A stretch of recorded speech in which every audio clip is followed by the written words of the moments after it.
bawahnya toh. Benar.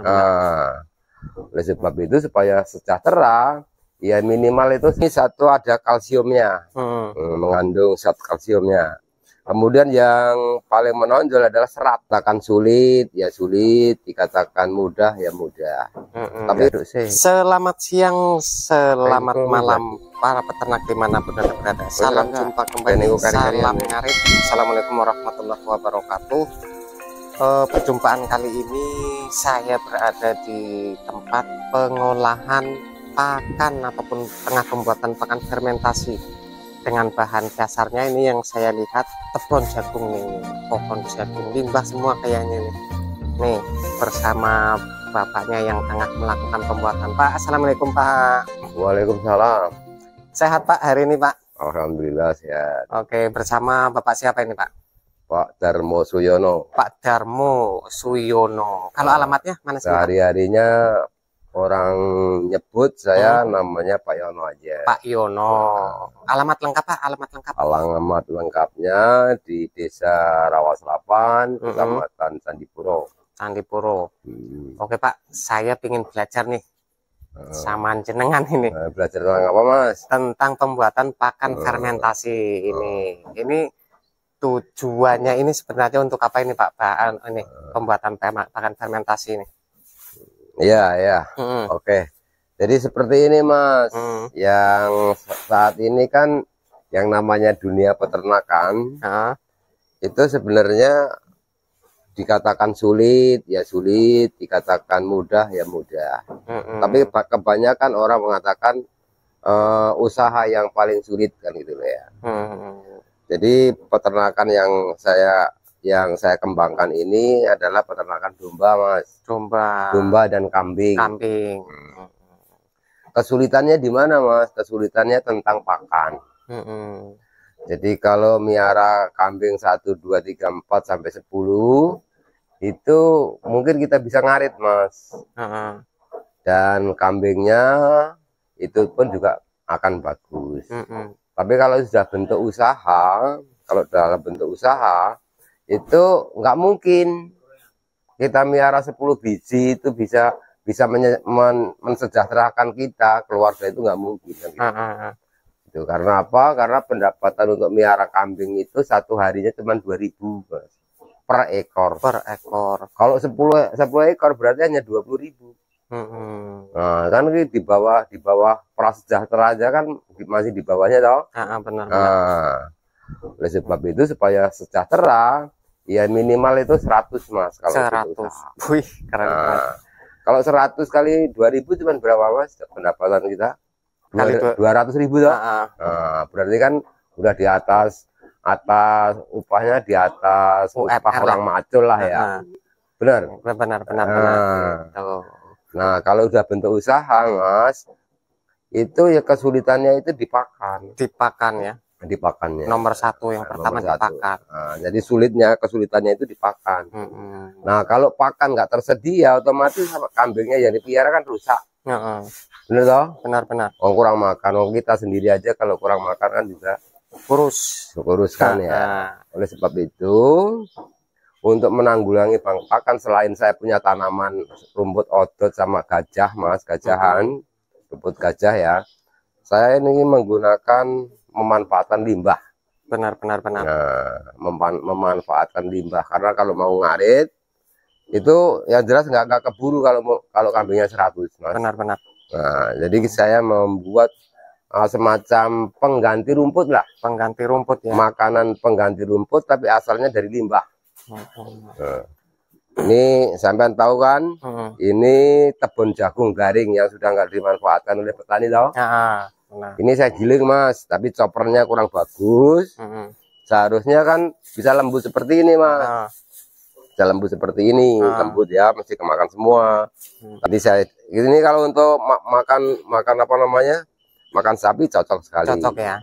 Itu pertama saya manfaatkan limbah tebon jagung kering ini Mas. Kering ya. Sudah kering ini. Jadi sama petani dibakarin. Tapi oleh saya manfaatkan. Ini ada kandungannya nih Mas. Kandungannya apa ini Pak? Ini satu ada kalsiumnya, mengandung zat kalsiumnya.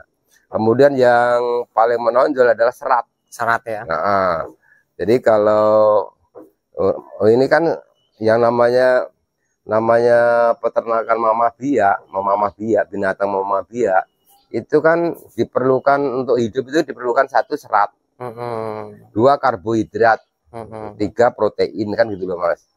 Ya benar. Jadi mulutnya harus diam. Kalau dikasih makan kan diam mulutnya. Perutnya juga harus tenang. Itu baru bisa tidur dengan nyenyak, mudah-mudahan bisa berkembang dengan baik. Itu bahan baku saya pertama limbah dari tepung jagung kering. Kemudian yang ini? Kemudian yang kedua ini limbah pabrik ini Mas. Limbah pabrik. Nah, limbah pabrik dari pabrik jagung lah ya. Jagung ya. Ini sebenarnya sudah di open ini. Ini sebenarnya bukan dikatakan genjet, ini bukan Mas. Bukan ya? Bukan genjet ini. Ini adalah jungle yang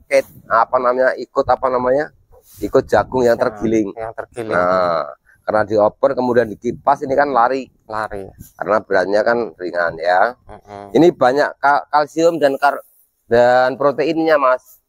Ini kan masih ada ini jagung-jagungnya ya. Ini sebagai kalsium.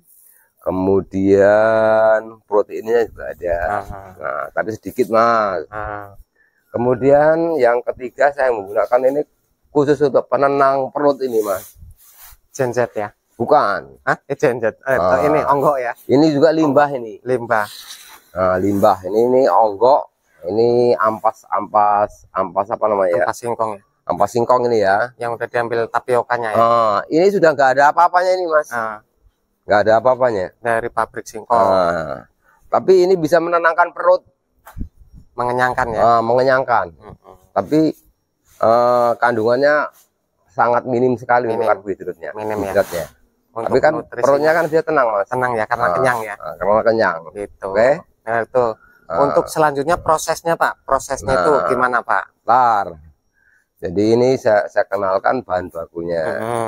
Kemudian ada tetes Mas. Tetes. Tahu ini jurusnya kok. Nih. Ini saya perbuat perbandingan 20 banding 200 ya. Berapa? Berarti 1 banding 2. Jadi bahannya itu apa? 1 banding 2 ini ya. Jadi bahannya itu apa aja Pak? Untuk campurannya tetes sama tetes, garam sama E4. Oh, 3 itu ya. E4. Dicampur menjadi satu. Dicampur. Ini nanti kita semprotkan di sini Mas, tabur ya. Nanti kemudian ditaburkan ya. Ditaburkan. Apa ini untuk airnya ini satu tong ini untuk satu ini Pak ya? Ya ini sebenarnya untuk ini perata Mas ya. Untuk masukkan itu. Nah, sip. Aduk. Ini setengah nale, setengah timbun nale. Ini kan diaduk sama ini kan pengerata ini Mas. Biar nanti lembab ya. Ini kan kering banget ini. Oh jadi penyiramannya itu satu persatu Pak ya? Apa disiram dulu untuk kemudian pencampurannya itu terakhir gitu Pak ya? Itu. Nanti ini yang tepung jagung ini udah dilakukan penyiraman. Terus kemudian ini nanti genjet ini disiram lagi. Berarti 2 tong dong Pak ya? Ini nanti sekitar 3 tong nanti. 3 tong. 3 tong. Ini kalau totalnya berapa ton nih Pak? Ini totalnya sekitar 15 ton. 15 ton. Wih. Itu 15 ton. Jadi untuk kambing atau sapi yang untuk breeding sama pembesaran Mas, ini sebenarnya ini tanpa kita ngarit pun bisa. Dikasih makan ini. Jadi kita nggak usah ngarit hijauan, nggak perlu lah ya. Nggak perlu. Karena apa? Karena ini sudah udah komplit toh. Udah komplit. Di awal kan saya katakan yang namanya kambing, binatang mamah biak itu yang diperlukan kan 3 macam. 1 serat, 2 karbohidrat, 3 protein. Oh gitu. Bener kan? Benar. Nah, kalau untuk penggemukan itu beda lagi nanti komposisinya Mas. Komposisinya beda lagi. Akan saya buat satu-satu nanti. Satu-satu. Kalau ini hanya untuk breeding sama pembesaran. Nggak ada pengaruh apa-apa. Nggak ada pengaruh apa-apa. Nah, untuk selanjutnya nanti kalau misalnya udah tercampur semua nih kan Pak ya, itu kan dimasukkan dalam tong atau plastik Pak? Dalam plastik. Dalam plastik. Itu plastik. Selama berapa ini Pak? Berapa hari gitu? Kalau karena saya menggunakan EM4, sebenarnya kalau mau dikasihkan makan, untuk langsung dimakankan aja 4 jam aja bisa dikasihkan makan. 4 jam. 4 jam bisa. Nah, tapi kalau ini nunggu matang, Mas. Nunggu matang ini minimal 14 hari. 14 hari. Nah, minimal 14 hari di dalam plastik. Dalam plastik. 14 hari. Oke. Lebih lama lebih bagus. Ini bisa dikasihkan umpan kan 6 bulan sampai 2 tahun, Mas. Oh, bisa bertahan itu Pak ya? Bisa bertahan. Selama penyimpanannya selama itu rapat gitu ya. Tapi dengan catatan rapat loh, jangan sampai ada udara yang masuk. Nah, ini Pak, untuk pembuatan sebanyak ini selain untuk dipergunakan di peternakannya sendiri apa dikomersilkan juga Pak? Karena ini kan 15 ton ini banyak loh Pak ini Pak. Ini saya bikin 2 kali ini 30 ton, Mas. Memang utamanya 80% itu untuk ternak sendiri. 80%. Nanti sisanya yang 20% itu kalau ada kawan atau apa ya, peternak pemula yang mau menggunakan bisa pesan di sini, Mas. Oh, bisa Pak. Pesan.